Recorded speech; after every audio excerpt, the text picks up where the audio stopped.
Shri Krishna Chandra Bhagwan ki. We had reached verse 25 yesterday, I believe. Is that right?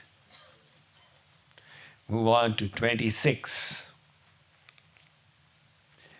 Yato yato nischarati Yato yato nischarati manaschanchalamastiram manaschanchalamastiram tatastato niyamyaitad tatastato niyamyaitad atmanyeva vasham nayet. atmanyeva vasham nayet. Translation: whenever and wherever the restless and unsteady mind wanders, one should bring it back and continually focus it on God. Sri Krishna explained what is the state of samadhi and what will you get in that sublime state, the infinite bliss of God.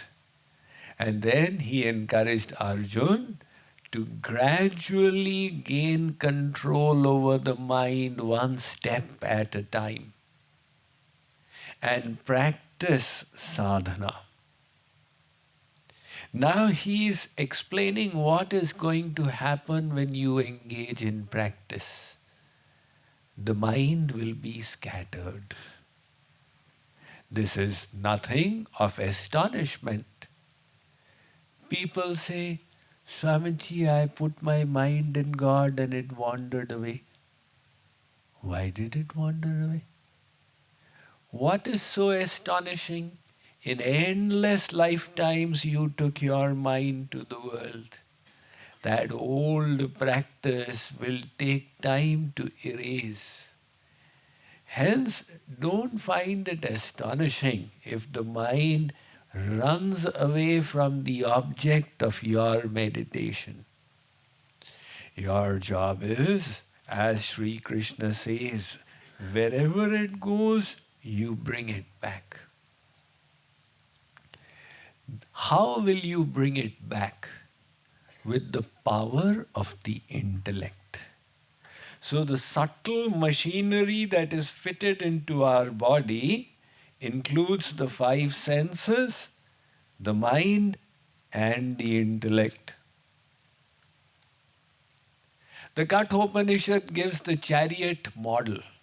There is a chariot with 5 horses. There are reins from the mouths of the horses, and those reins are in the hands of a charioteer. The passenger is sitting behind. This chariot is analogous to our body. The 5 horses are the 5 senses. The reins is the mind.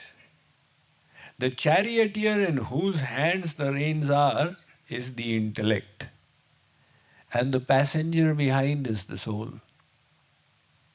Now in any chariot, the passenger should be the one to direct.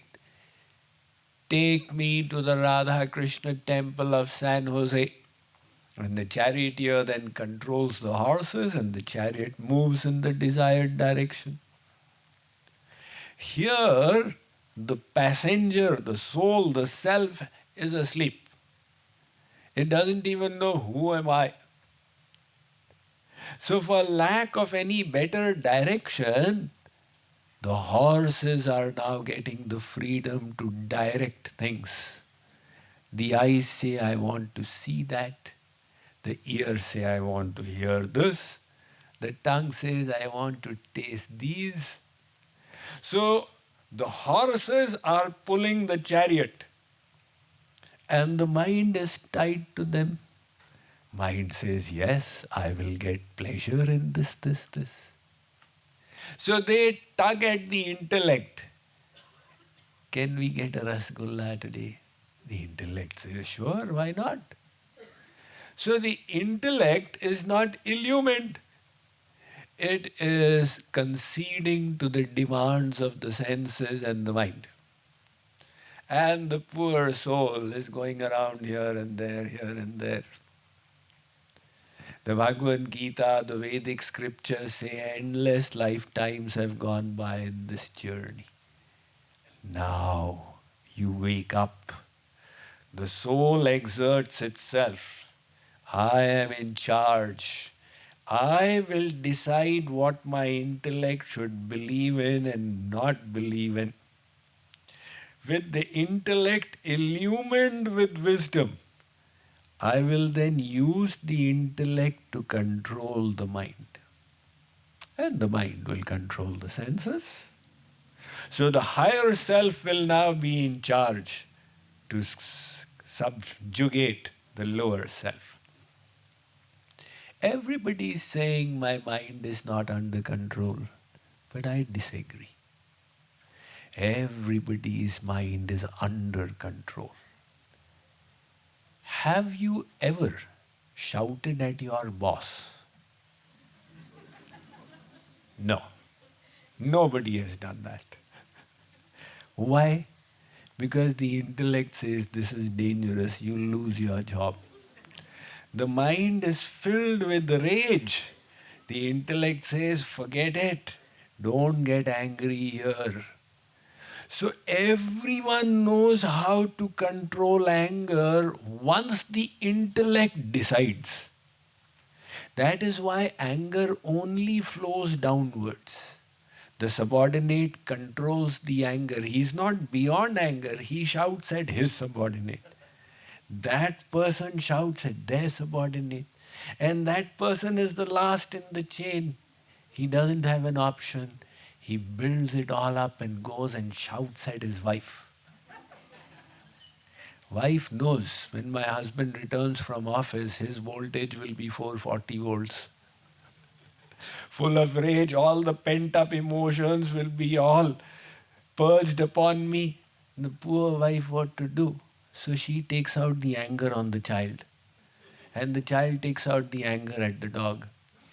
So, the point is that all of us have been endowed with the ability to control the mind. It's a mistake to think that we cannot. A child also has this ability. The child is passing by that 7-Eleven shop and sees the Kit Kat chocolate and says, can I have a chocolate? It'll be so tasty. The mind inquires.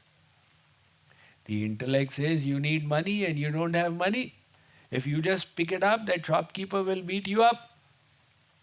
So even the child controls the mind and carries on walking. All the year long, the mind is restless. The child, parents say, beta, study, and the child says, my mind doesn't go to studies, mummy. But the same child, when they sit in the examination hall, for 2 hours they control their mind. Now there is perfect focus. For 2 hours there is no distraction. No looking at the classmate or out of the window, just the best answer that I can possibly give. The child had the ability to focus if they so desired. When the intellect decided that these 2 hours are critical, it controlled the mind. And through the year, the intellect's decision was different. Mummy and Papa think studies is important, but they don't know what they're talking about. So even if the mind was taken to studies, the intellect said, come back. All human beings, majority of them, have this ability to control the mind. The intellect is empowered like this. Animals don't have that ability. An animal will not say, today is Ekadashi. The cow will not say, today I will not eat green grass. I will only eat brown grass for some spiritual purification. It doesn't have options beyond its physiological conditioning. So, Sri Krishna is saying here, Arjun, when you are striving to steady the mind, it will not happen in one day. The mind will wander off. And what do you do when it wanders off? Just bring it back. And again it wanders. Then again you bring it back. And slowly, slowly, the steadiness will come. If on day one you tried to meditate for 10 minutes and you succeeded only for a minute, never mind. This is great, because when you keep practicing, after 15 days you will achieve 2 minutes worth of meditation in 10. And in the space of 6 months you will have reached 5 minutes 50% of the time. And once you have crossed that tipping point, then there is no stopping. Then you will progress at an exponential rate. So Arjun, with great optimism, carry on practicing. Next verse. So we are on verse number 27. Prashantamanasam hyenam Prashantamanasam hyenam yoginam sukhamuttamam yoginam sukhamuttamam upaiti shanta rajasam upaiti shantarajasam brahma bhutamakalmasham. brahma bhutam akalmasham. Translation: great transcendental happiness comes to the yogi whose mind is calm, whose passions are subdued, who is without sin, and who sees everything in connection with God. Everybody is looking for happiness, but it's the pursuit of happiness that is getting them stuck. It's like the fly that got attracted to the honey and it came to sit on it, but the honey itself became its death trap.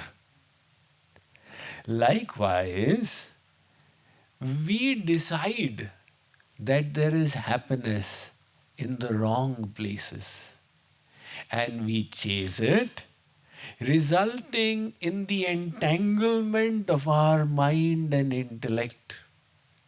And the consequence is misery. In the Bhagavatam, Vidurji asks Maitreya, Sukhaya karmani karoti loko natai sukham vanya duparamam va. Everybody is running for happiness, but they are getting misery. Why is this dilemma taking place? So this riddle of happiness is not getting solved. The Greeks had two nice terms. They called it hedonia and eudaimonia. Hedonic happiness is the pleasures of the senses, which you run after, and finally if you get them, they will thrill, but they will never fulfill. For a moment the desires will be quenched, only to arise again with redoubled intensity. So have you ever heard of anyone who chased money and at one stage said, I have had enough? Does Elon Musk ever say, I have had enough? How can he have enough? Because all his status is coming from money. He has to ensure that he stays number one, otherwise he'll lose that status. So these desires are an endless pursuit. It is like running after that rainbow in the horizon. You carry on and on running. Bhagavatam says, na jatu kamaha kamanam upabhogena shamyati. Desires, the desires of the senses, these desires will never go by their fulfillment. If you think, I don't have any desire, just this one desire. If I can fulfill this, problem will be solved. My mind will be peaceful. You are fooling yourself. The moment it is fulfilled, a little while goes and it's going to come back with redoubled intensity. It's like the itch. So you feel itchy, oh my God, so let's scratch. Is the problem solved? Absolutely not. Now it will come back here, then it will come back there. Instead, if you say, okay, let me just tolerate it for a little while, it'll pain, but then it'll go away. So some people have made hedonic pleasures the goal of their life. And they are running after it. But they are on the hedonic treadmill. So the treadmill, you keep running for 15 minutes. And after 15 minutes, you are exactly where you were when you started running. Or it is like the mouse in the ring. The mouse is placed on a rotating ring. So when the mouse tries to climb the ring, this gravitation, the weight, pulls it down. So it's running as fast as it can and the ring is rotating and the mouse is remaining exactly where it is. Likewise, you can either keep on chasing hedonic pleasures all your life and at the end of it be no better than where you were. Go for a vacation to Hawaii and to Cancun and to Alaska and all the other places. And at the end, your desires will be as unsatiated as they were in the beginning. Or else there's another kind of happiness. This is the eudaimonic happiness.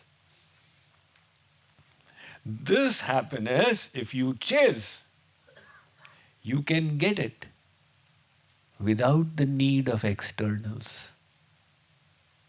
It comes from within. It is the happiness you get when you do something meaningful. When you strive to improve yourself, these two things. When you try and become a better version of yourself, you work hard. It makes you feel good about yourself. Tell me, when you try your best at meditation, you may not succeed, but doesn't it make you feel good? I tried hard. When you have a difficult project and you strive your best, doesn't it make you feel, I really sweated it out, I did the best I could? If people are asked, what kind of job would you like? Most people would say, easy job. But the fact is, psychologists have studied, easy jobs never give that happiness which comes by doing difficult jobs. Not so difficult that you get stressed and emotionally and go into depression, but something that really makes you earn your bread. That kind of job fulfills. So the point is, the eudaimonic happiness comes from inside when you try to be good and you try to do good. That is why do you think people get into the Rotary Club? What is their motivation? For the hedonic thrills? Absolutely not. For some reason or the other, their belief system has told them that it is in service that we'll get the satisfaction we want. At JK Yog, we have made it our slogan. Everybody wants to feel good. So our slogan is, you be good and you do good and then you will feel good. So Sri Krishna is saying that Arjun, when you reach that stage of perfection, you will find an immense amount of bliss. This will be the bliss that will come from inside. It will be impervious to adversities, immune to them. It will be independent of the externals. That kind of happiness. And he says something very interesting. You will then start seeing everything in its connection with God. So, everything is connected with God. There is no doubt about it. But we are not seeing that connection. Ramakrishna Paramahansa was a great devotee.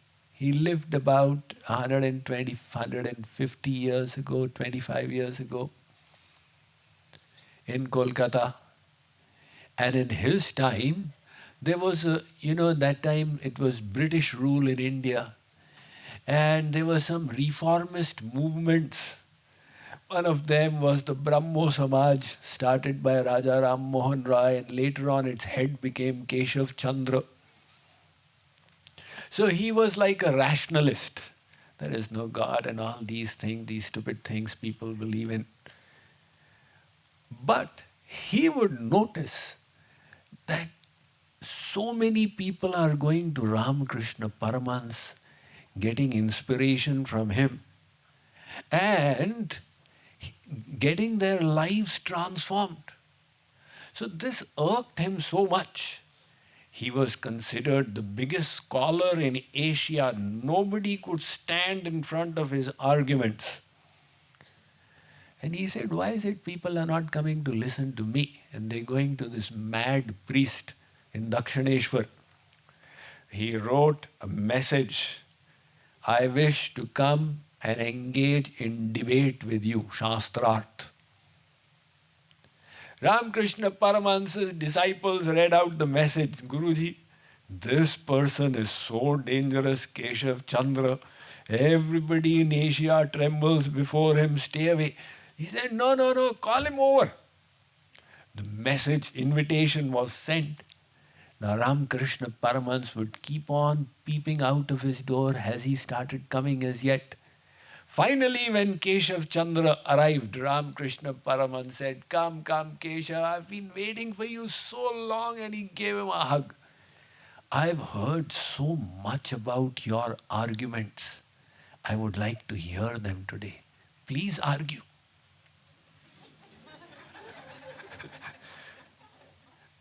Now, arguments would happen between two people, and he's saying, I want to hear your arguments, please argue.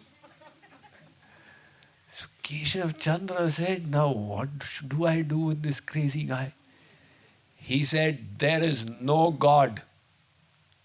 Ramakrishna Paramahansa said, wow, what a fantastic statement. Come, let's hug again. So Keshav Chandra was little overwhelmed by this unfamiliar situation.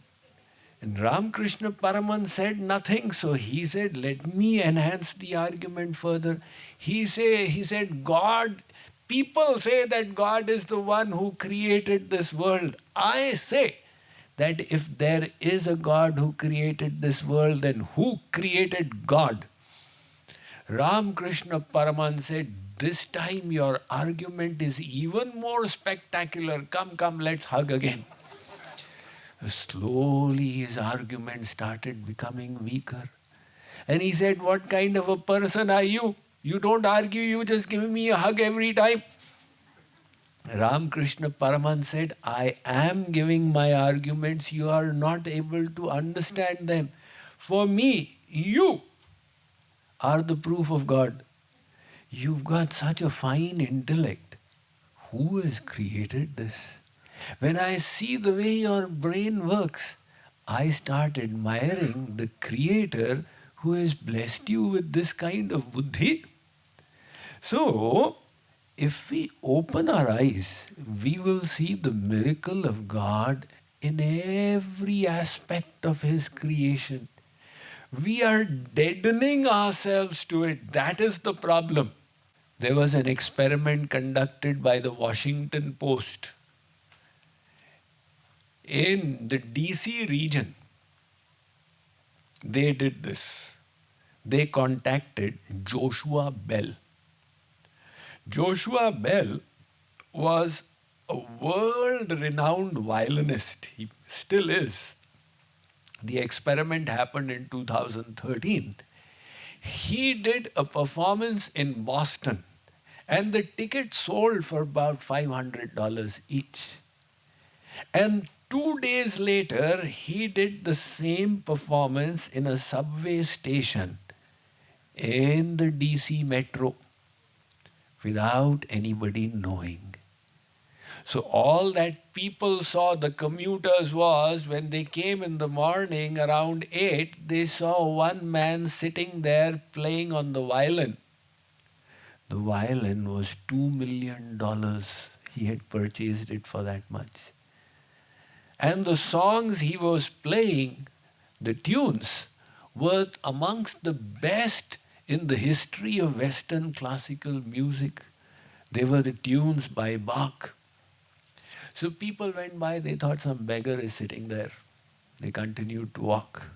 And it is all been videotaped and it's on YouTube. After 6 minutes, the first person stopped. Is this something special? He stopped to listen what this guy is playing. But then he remembered he had something else to do and he walked off. One little boy, he started tugging at his mummy. Mummy, I want to listen there. And mummy said, don't waste your time. But some people kept donating. So in the space of 40 minutes, he raised $28 and only 6 people stopped from 40 seconds to 1.5 minutes to listen to him. It was the same Joshua Bell, to hear whom people had purchased tickets of $500.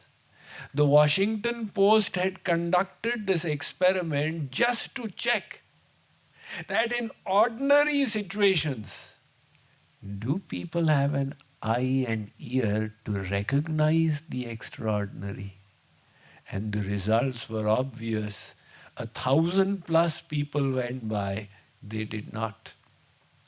Likewise, God is manifesting in every atom of His creation.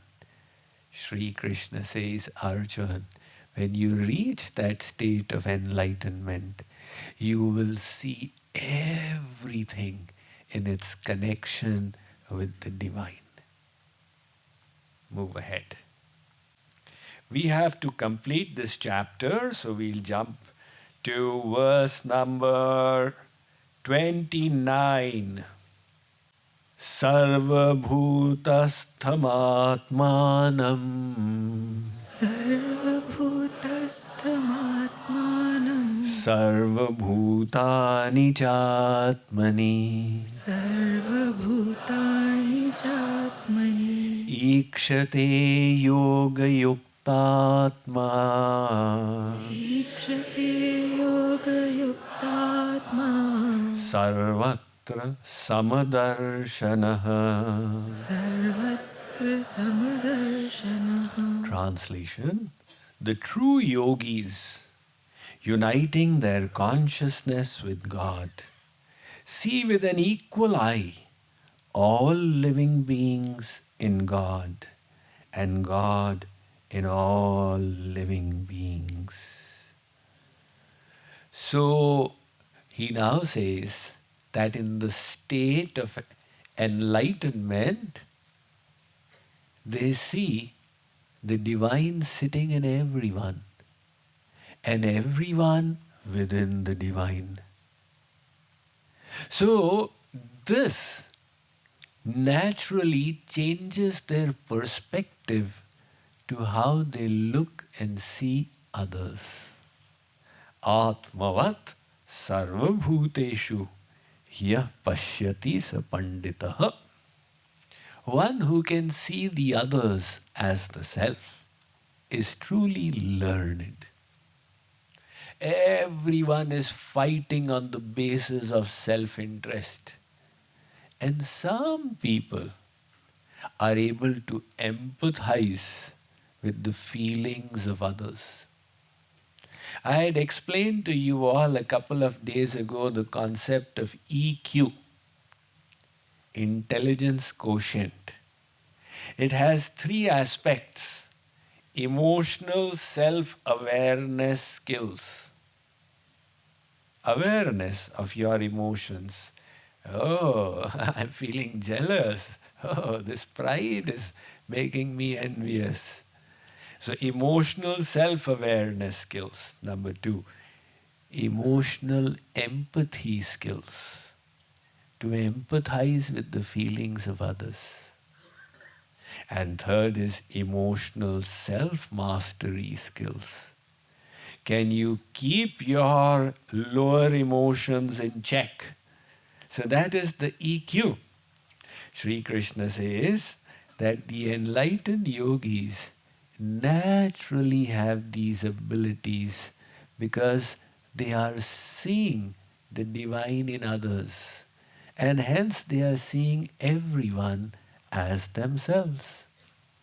One farmer had a litter of puppies, and he put a board on his fence, puppies for sale.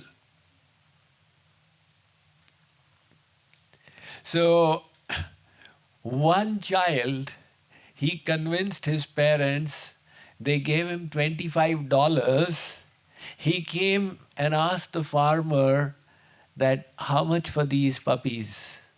The farmer said, $25. So the child said, I've got the money. Can I see the puppies and fondle them?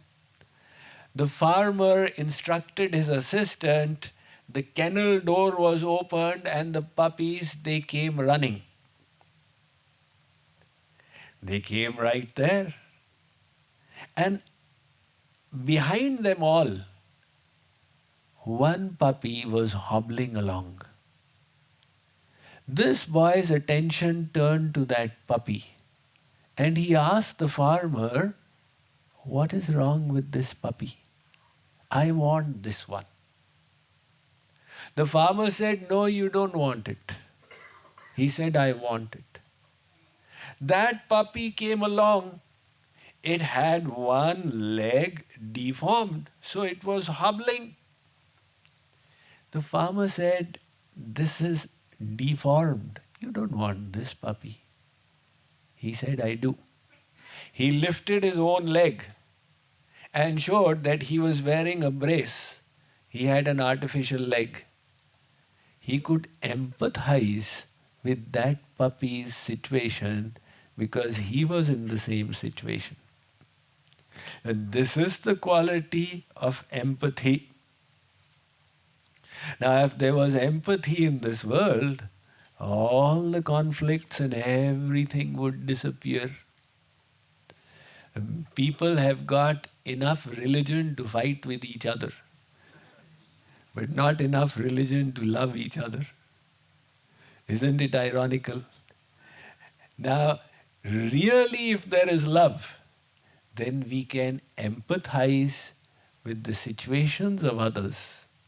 And then naturally, the attitude of service will develop towards everyone. So Sri Krishna says that this is the state of those yogis who have achieved that kind of steadiness of mind. 6.30. It's a very powerful verse.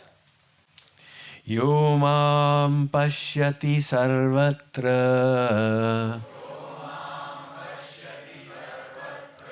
sarvam cha mai pashyati Sarvam cha mai pashyati tasyaham na pranashyami tasyaham na pranashyami sacha me na pranashyati. Sajamena pranashyati. For those who see me everywhere and who see all things in me, I am never lost, nor are they ever lost to me. Sri Krishna is explaining yoga. And he explained it's the state of the mind. When your mind, your consciousness is constantly elevated and connected with the divine, you are in the state of yoga. So he is now saying, if you wish to retain that elevated state, you will have to see the divine in everything. What does that mean? Let us say 3 years ago there was a calamity in your life. Some near and dear one passed away. This is always happening in the world. If you keep lamenting about the past, your mind will run to the past. It cannot be in the state of yoga in the present. If you wish to sustain your union with the Supreme in the here and now, you will have to release the past. And how do you release the past? See the divine in it. God did it as an act of grace. I can't understand the grace, but there is a grace. I was attached to the world, He snatched away my world to make me detached. Like a child is attached to the toy and has forgotten mummy. Now the less intelligent mummy starts fighting. I want to feed you milk. Why are you attached to the child? The more intelligent mummy arranges for the toy to be snatched. And then it's gone. Now the child remembers, I'm hungry, mummy. And the mother comes and feeds the child. Likewise, even in the reversals of the world, if you can see grace, then naturally you'll be able to overcome lamentation. That is what the saints do. They never lament. Why? Because they never had reversals? No. They see the grace of God in it. So, in those unpleasant events also you see Sri Krishna. And in the present, somebody has done something nasty to you. And your mind, if it fills up with bitterness, then what is going to happen? The bitterness will impinge on your mind. And you will not be in a state of yoga. If you wish to be in yoga, you will have to rise above bitterness. How will you rise above bitterness? Again, see God in the situation. Sri Krishna is sitting in this person and testing me. He is testing how high has my sadhana gone. So in that situation, when you see it as a test of God, you will then say, never mind. I will rise beyond, but I will not harbor any resentment. Likewise, for the future, if you start worrying for the future, then again your mind will go in the future. And the present state of yoga will get disconnected. You can only be in yoga if you retain your present awareness of your connection with the divine.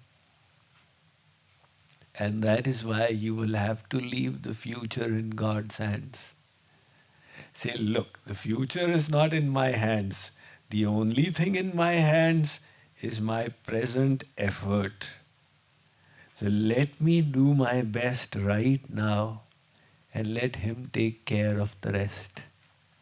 So when you start seeing God everywhere, in all things, then Sri Krishna is saying that they will never be lost to me and I will never be lost to them. Which means the state of constant remembrance, inner connection will be retained. Isn't that such a powerful statement? Let's move on. Sarvabhutasthhitam yo mam Sarvabhutasthitham yo mam bhajatyekatvamasthitah bhajatyekattvamastitah sarvatha vartamanopi sarvatha vartamanopi sayogi mai vartate.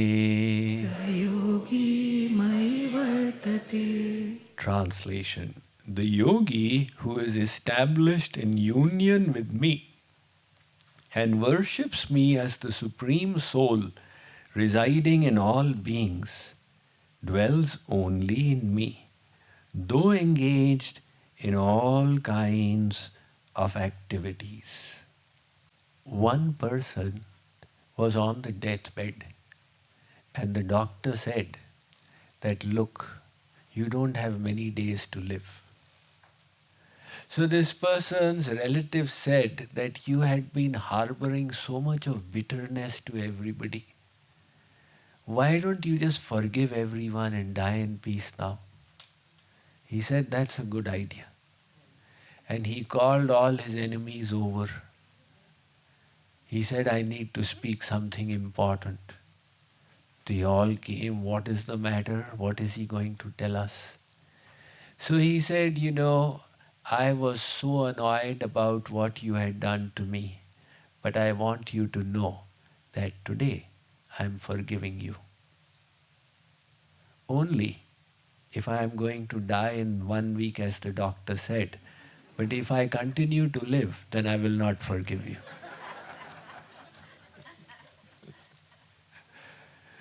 So this bitterness continues, the lamentation continues, and Sri Krishna says, those yogis who have learned to see me everywhere, they transcend all of this and attain the inner peace. There are two kinds of ways you can control the mind. One is to stop the thinking process. And the other is, don't stop the thinking process, divert the thinking process. Like, for example, the technique of vipassana. The goal out there is what? Stop the thinking process. It's a very difficult process. And the other one, which Sri Krishna is talking about, is the path of bhakti, where the goal is to make your mind Krishnamay, make all your thoughts divine. And when the thoughts are all divine, they are automatically beyond the material consciousness. So if you wish to make your thoughts divine, learn to start seeing God in everyone. There is a story in the Mahabharata of Babri's hand. Now we all know of the 5 Pandavas, of whom Bhimsen was one. The valiant and heroic Bhimsen, his son was Ghatotkach, who was born of a demoness called Hidimba. And Ghatotkach also had a son whose name was Babrizhan.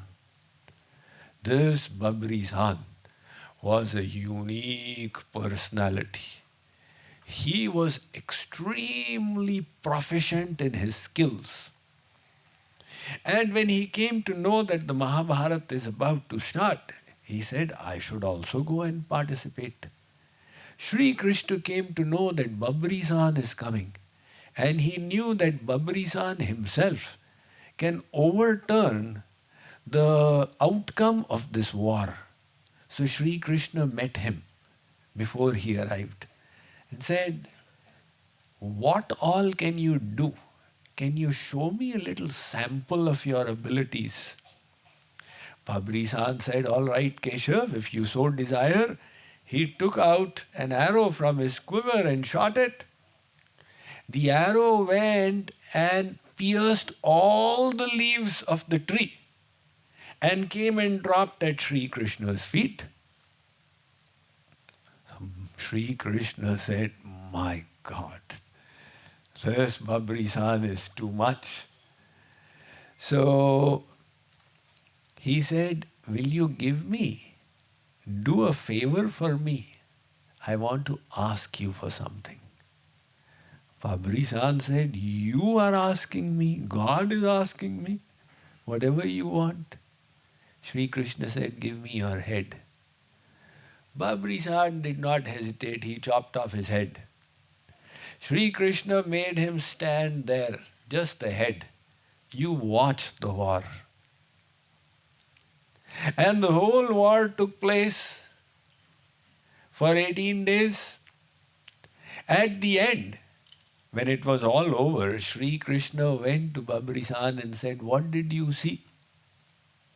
Babri-san said, I only saw you everywhere. I saw you in everyone and in all things. That was his divine vision. And that is the vision which Sri Krishna is talking about here, the divine vision. Let us jump one more important verse now. Let's take 33 and 34 together. Arjuna Vacha Arjuna Vacha Yoyam Yogastvaya Proktaha Yoyam Yogastvaya Proktaha Samyena Madhusudana Samyena Madhusudana Etasyaham na pashyami Etasyaham na pashyami Chanchalatvat sthitim sthiram. Chanchalatvat sthitim sthiram. Translation. Arjun said, the system of yoga that you have described, O Madhusudan, appears impractical and unattainable to me due to the restless mind. Now Sri Krishna has given him a simple technique. So Arjun is expressing his problem. He says, Sri Krishna, as a teacher it is easy for you to say these things. Control the mind. But I am a student. And what do you know of the difficulties I experience as a student? So Sri Krishna says, what is your difficulty? Arjun says in the next verse, Chanchalam hi manah Krishna Chanchalam hi manah Krishna Pramathi balavad dridham Pramathi balavadridam Tasyaham nigraham manye Tasyaham nigraham manye Vayoriva sudushkaram. Vayoriva sudushkaram. Translation. The mind is very restless, turbulent, strong and obstinate, O Krishna. It appears to me that it is more difficult to control than the wind. So Sri Krishna has been teaching him mind management. And now Arjun is saying that, Maharaj, you are talking from the level of the Guru and I am a disciple. I have a few problems. My mind is restless, turbulent, strong and obstinate. Do you think we all can agree with Arjun? Tulsidas ji has written, Graha grihit puni baat vashata puni bichi mar puni piyaiya varuni kahiya kaha upachar. He has given an analogy of the state of his mind. So he says, O Sri Ram, a monkey is by nature restless. Now that monkey if it has got hysteria, then how restless it would be. On top of that, you make it drink varuni, some alcohol, and tie a scorpion to its tail. Imagine the state of that monkey, Sri Ram. My mind is like that monkey. So Sri Krishna, Arjun says, this is my problem. And he has given a very strong analogy. He's saying, I feel the mind is more difficult to control than the wind. You ask the people in the coastline of Florida, is the wind easy to control? Say, my God, impossible. Arjun says, such appears to be the state of my mind as well. So, Sri Krishna does not dismiss his problem. Sri Krishna is going to say, in the next verse we'll be taking, that Arjun, okay, let's just read the verse, then we can go into detail. Shri Bhagavan Uvacha Shri Bhagavan Uvacha Asanshayam Mahabaho Sanshayam Mahabaho Mano Durnigraham Chalam Mano Durnigraham Chalam Abhyasena tu kaunteya Vyasena tu Kaunteya Vairagyena cha grihyate. Vairagrena cha grihyate. Translation: Lord Krishna said, O mighty armed son of Kunti, what you say is correct. The mind is indeed very difficult to restrain, but by practice and detachment it can be controlled. So Sri Krishna did not dismiss Arjun. Arjun, what you are speaking is complete incorrect, untruths. The mind is easy to control. He says it is difficult. Durnigraha. He did not use the word anigraha. Anigraha would mean impossible. So if the mind was impossible to control, then I also would have said, Radhe Radhe everybody, the mind is impossible, please go back home. Well, he's saying it is difficult to control. So what? There's so many difficult things you all are doing in the world. Working in the Silicon Valley, is it an easy thing? You have the cream of the entire world against whom you have to perform and compete. Is it easy?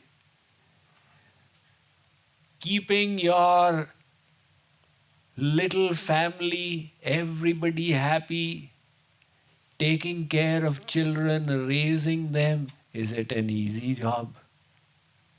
I have never done it, but I live in, in the last so many years, I've stayed in over 500, 1,000 houses, and I see how everybody is struggling. I say, wow, you're doing such difficult things. God realization is far easier in comparison. So, just because controlling the mind is difficult doesn't mean we should become discouraged.